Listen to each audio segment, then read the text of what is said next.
I have pain in my chest and in my ribs, the bone pain. I have severe pain in my neck and shoulder. Numbness. I can't feel my shoulders from here up, my face. Couldn't feel hot and cold. My eyes go blurry.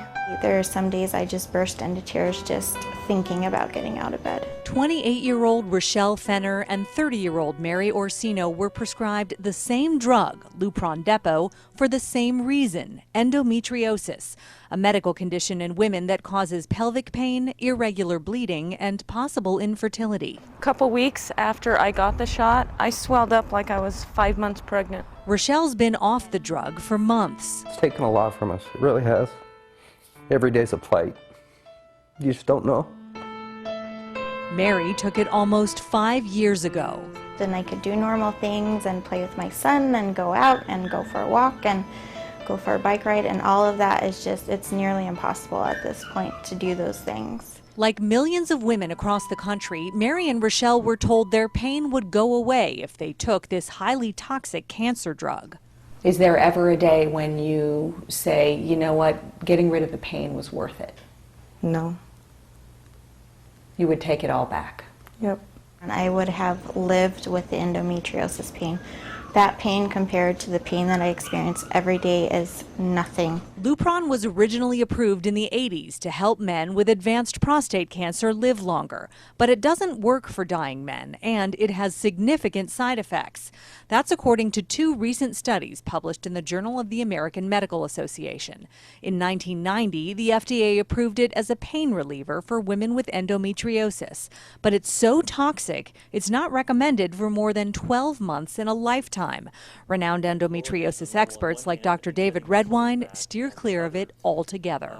Lupron does not make endometriosis go away, so the cure rate with Lupron is 0. So if you take the rate of essentially 100% side effects and compare that with a 0% cure rate, I think it's clear that the risks and side effects far outweigh the benefits. Entire websites are devoted to those who call themselves Lupron victims. There's a petition to Congress and letters to the FDA demanding a recall. And an ongoing lawsuit now in federal court here in Las Vegas centers on a woman who took Lupron when she was just 17 years old. By the age of 20, she developed severe bone loss, and as a result, she's been medically diagnosed as totally and permanently disabled. Still, many doctors keep prescribing it, citing medical studies as support. I would choose Lupron as a treatment for endometriosis because there's been very good clinical studies that show that patients respond to the drug. And so these articles come out like wolves in sheep's clothing. They are cloaked in what appears to be science, and you know, in many respects, the results sound too good to be true. In some cases, they are. The U.S. Department of Health and Human Services issued this scientific misconduct finding against a former Harvard Medical School professor who falsified and fabricated 80% of the data in his pro-Lupron studies. But Dr. McConnell says she wouldn't use Lupron if she felt there was too much risk. There's a certain group of patients I think it's worth it. Lupron is manufactured by Illinois-based Abbott Laboratories, formerly Takeda Abbott Pharmaceuticals, called TAP. In 2001, TAP pled guilty to civil and criminal misconduct over Lupron. They agreed to the then largest healthcare fraud fine in history, $875 million. The U.S. Department of Justice found TAP bribed doctors to prescribe Lupron. In addition to cash and trips, the doctors would get Lupron for free and then bill Medicare or Medicaid at $500 per dose. Doctors have been trained by medical journal articles favoring Lupron. They have been trained by listening to speakers hired by Lupron to speak at major national and international medical meetings. No one from Abbott Labs would go on camera. They provided a statement saying Lupron has had more than 2 decades of clinical experience and is an important treatment option for patients with advanced prostate cancer and endometriosis.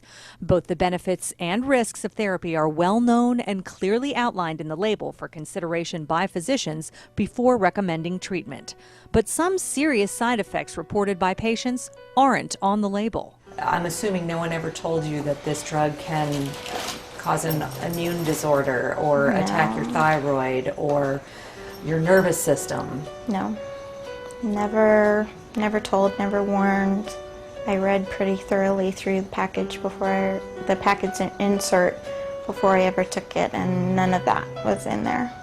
Just the menopause-like side effects. Yes, just the menopause-like side effects and the possibility of osteoporosis. Both Mary and the Fenners feel there's only one answer. In my opinion, it's too dangerous to be on the market. I think it's pretty hostile stuff, what it does to the human body. I would be happy to see it off the market. Abbott's rap sheet with the federal government doesn't stop with Lupron. Just last year, FDA sent them this warning letter about an HIV drug they make. FDA cites numerous violations of federal law in Abbott's promotional materials, which minimize the serious risks of the drug while overstating its efficacy and including unsubstantiated claims. Darcy Spears, Channel 13, Action News.